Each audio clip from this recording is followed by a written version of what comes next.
ನಮಸ್ಕಾರ. ಗ್ಯಾರಂಟಿ ನ್ಯೂಸ್ನ ಎಕ್ಸ್ಪ್ಲೇನರ್ಗೆ ಸ್ವಾಗತ. ನಾನು ಉಲ್ಲಾಸ ಕಿರ್ವಾಸೆ.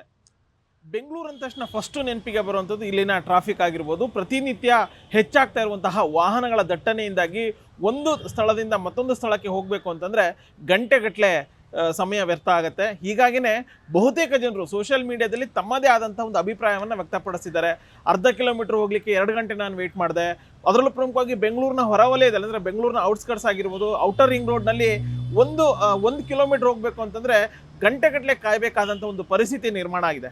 ಒಂದು ಕಡೆ ಇಲ್ಲಿನ ಅಂದರೆ ಬೆಂಗಳೂರಿನ ಆಡಳಿತ ನಡೆಸ್ತಾ ಇರುವಂತಹ JBA ಆಗಿರ್ಬೋದು, ಬೇಕಾದಂಥ ಟ್ರಾಫಿಕ್ಕಿಗೆ ಕಡಿವಾಣ ಹಾಕಬೇಕು ಅನ್ನುವಂಥ ನಿಟ್ಟಿನಲ್ಲಿ ಬೇಕಾದಂತಹ ಅಗತ್ಯವಾದಂಥ ಸೌಲಭ್ಯಗಳನ್ನು ಕೊಡುವಂಥ ವಿಚಾರದಲ್ಲಿ ವಿಫಲ ಆಗ್ತಿದೆ ಅನ್ನುವಂತಹ ಒಂದು ಆರೋಪನೂ ಕೂಡ ಕೇಳಿಬರ್ತದೆ.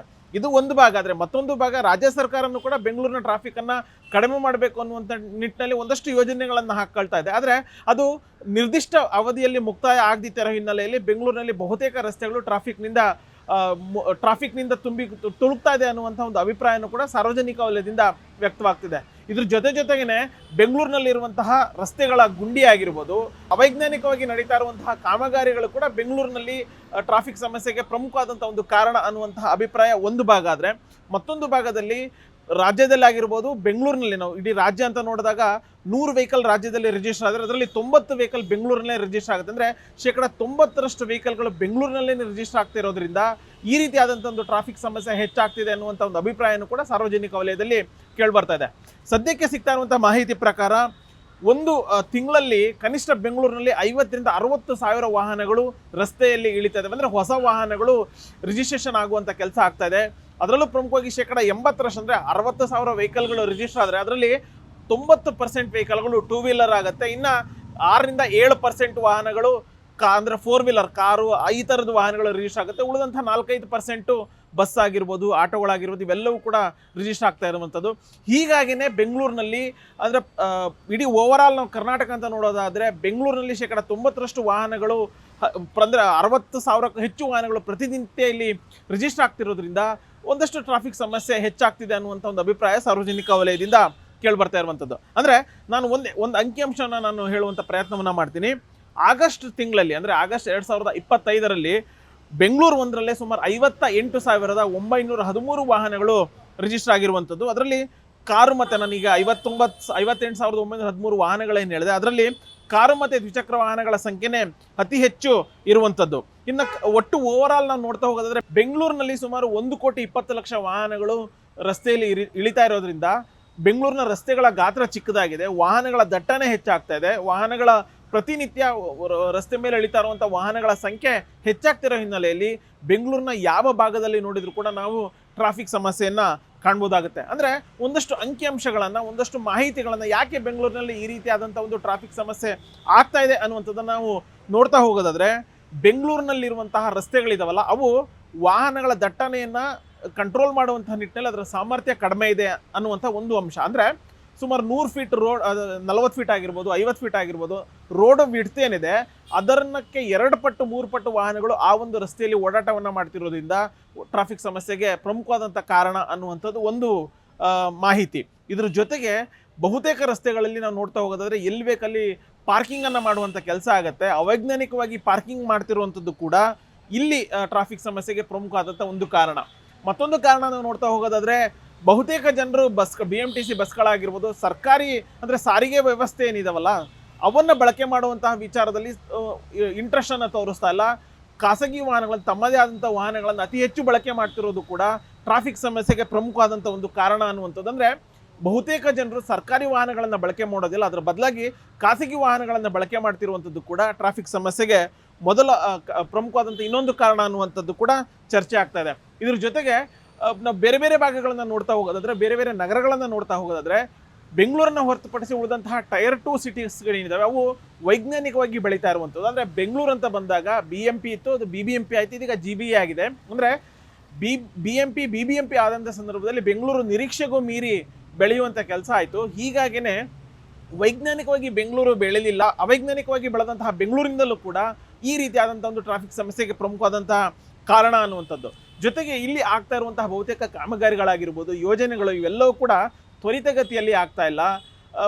ಯಾವುದೋ ಒಂದು ಕಾಮಗಾರಿ ಅಂತ ಬಂದಾಗ ಒಂದು ನಿರ್ದಿಷ್ಟವಾದಂಥ ಒಂದು ಟೈಮ್ ಬಾಂಡಿಂಗನ್ನು ಹಾಕಿ ಕೆಲಸವನ್ನು ಮಾಡೋದಿಲ್ಲ. ಇದು ಕೂಡ ಬೆಂಗಳೂರಿನ ಟ್ರಾಫಿಕ್ ಸಮಸ್ಯೆಗೆ ಪ್ರಮುಖವಾದಂಥ ಒಂದು ಕಾರಣ ಅನ್ನುವಂಥದ್ದು.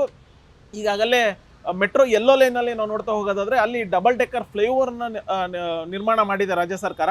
ಅದೇ ಒಂದು ಮಾದರಿಯಲ್ಲಿ ಡಬಲ್ ಡೆಕ್ಕರ್ ಫ್ಲೈಓವರನ್ನು ನಿರ್ಮಾಣ ಮಾಡ್ತೀವಿ ಅನ್ನುವಂತಹ ಒಂದು ಆಶಾಭಾವನೆಯನ್ನು ರಾಜ್ಯ ಸರ್ಕಾರ ಹಮ್ಮಿಕೊಂಡಿದೆ. ಆದರೆ ಅದಕ್ಕೆ ಬೇಕಾದಂತಹ ರಸ್ತೆಗಳಾಗಿರ್ಬೋದು, ಅದಕ್ಕೆ ಬೇಕಾದಂತಹ ಒಂದು ಕಾರ್ಯಯೋಜನೆಯನ್ನು ಮಾಡಿಕೊಂಡು ಅದನ್ನು ತ್ವರಿತಗತಿಯಲ್ಲಿ ಕಾಮಗಾರಿಗಳನ್ನು ಮಾಡಬೇಕಾಗುತ್ತೆ. ಸೊ ಅಂದರೆ ಡಬಲ್ ಡೆಕ್ಕರ್ ಫ್ಲೈಓವರನ್ನು ನಿರ್ಮಾಣ ಮಾಡಿದರೆ ಸ್ವಲ್ಪ ಮಟ್ಟಿಗೆ ಟ್ರಾಫಿಕ್ ಸಮಸ್ಯೆಗೆ ಕಡಿವಾಣ ಹಾಕ್ಬೋದು. ಈಗ ಮೆಟ್ರೋ ಓಡಾಟವನ್ನು ಮಾಡ್ತಾ ಇದೆ, ಮೆಟ್ರೋ ಫೀಡರ್ ಸರ್ವಿಸನ್ನು ಕೊಡುವಂಥ ಕೆಲಸ ಆಗ್ತಾ ಇದೆ. ಆದರೆ ಲಾಸ್ಟ್ ಮೈಲ್ ಕನೆಕ್ಟಿವಿಟಿ ಅನ್ನುವಂಥದ್ದು ಅಂದರೆ ಯಾವುದೋ ಒಬ್ಬ ವ್ಯಕ್ತಿ ಒಂದು ಮೆಟ್ರೋ ನಿಲ್ದಾಣದಲ್ಲಿ ಇಳಿತಾನೆ, ಆತ ಬೇರೆ ಯಾವುದೋ ಒಂದು ಸ್ಟೇಷನ್ಗೆ ಹೋಗ್ಬೇಕಾಗುತ್ತೆ, ಬೇರೆ ಯಾವುದೋ ಪ್ರದೇಶಕ್ಕೆ ಹೋಗಬೇಕಾಗಿರುತ್ತೆ. ಆದರೆ ಅಲ್ಲಿಂದ ಆ ಒಂದು ಮೆಟ್ರೋ ನಿಲ್ದಾಣದಿಂದ ಆತ ಹೋಗಬೇಕಾದಂಥ ಸ್ಥಳಕ್ಕೆ BMTC ವ್ಯವಸ್ಥೆ ಇಲ್ಲ ಅನ್ನುವಂಥದ್ದು. ಹೀಗಾಗಿ ನಾನು ಯಾಕಪ್ಪ ಮೆಟ್ರೋವನ್ನು ಬಳಕೆ ಮಾಡಲಿ, ನಾನು ನನ್ನ ಸ್ವಂತ ವಾಹನವನ್ನು ಬಳಸ್ತೀನಿ ಅಥವಾ ಓಲಾ ಊಬರು ಆಟೋಗಳನ್ನು ಬಳಸ್ತೀನಿ ಅನ್ನುವಂಥ ಒಂದು ಅಭಿಪ್ರಾಯವನ್ನು ವ್ಯಕ್ತಪಡಿಸ್ತಾರಲ್ಲ, ಇದು ಕೂಡ ಟ್ರಾಫಿಕ್ ಸಮಸ್ಯೆಗೆ ಪ್ರಮುಖವಾದಂಥ ಒಂದು ಕಾರಣ ಅನ್ನುವಂಥದ್ದು. ಒಂದಷ್ಟು ತಜ್ಞರು ಹೇಳುವಂಥ ಅಭಿಪ್ರಾಯ ಏನು ಅಂತಂದರೆ, ನೀವು ಯಾವುದೇ ಒಂದು ಪ್ಲಾನನ್ನು ಮಾಡ್ತೀರಾ ಅಂತಂದರೆ ಕೇವಲ ಈ 1 ವರ್ಷ 2 ವರ್ಷಕ್ಕೆ ಮಾಡೋವಂಥದ್ದಲ್ಲ, ಮುಂದಿನ 10 ವರ್ಷ 15 ವರ್ಷಕ್ಕೆ ತಕ್ಕಂತೆ ನೀವು ಪ್ಲಾನನ್ನು ಮಾಡಬೇಕಾಗತ್ತೆ. ಈಗ ನಾನು ಎಕ್ಸಾಂಪಲ್ ಹೇಳೋದಾದರೆ BDA ಮಾಸ್ಟರ್ ಪ್ಲಾನ್ 2031 ಅಂತ ಮಾಡಿತ್ತು. ಅದು ಅವೈಜ್ಞಾನಿಕವಾಗಿದೆ ಅಂತ ಹೇಳಿಬಿಟ್ಟು ಒಂದು 2 ವರ್ಷ 3 ವರ್ಷ ಆದ ನಂತರ ಇದೀಗ ಮತ್ತೆ BMP revised master plan BDA 2041 ಮಾಡಲಿಕ್ಕೆ ಮುಂದಾಗಿದೆ. ಅಂದರೆ ನೀವು ಯಾವುದೇ ಒಂದು ಪ್ಲಾನನ್ನು ಮಾಡುವಂಥ ಸಂದರ್ಭದಲ್ಲಾಗಿರ್ಬೋದು, ಮಾಸ್ಟರ್ ಪ್ಲಾನನ್ನು ನೀವು ಸಿದ್ಧಪಡಿಸ್ತೀರಾ ಅಂತಂದರೆ ದೂರದೃಷ್ಟಿಯನ್ನು ಇಟ್ಕೋಬೇಕಾಗುತ್ತೆ. ಕನಿಷ್ಠ ಒಂದು 15 ವರ್ಷ 20 ವರ್ಷದ ದೃಷ್ಟಿಯನ್ನು ಇಟ್ಕೊಂಡು ನೀವು ಮಾಸ್ಟರ್ ಪ್ಲಾನನ್ನು ಸಿದ್ಧಪಡಿಸಬೇಕಾಗುತ್ತೆ.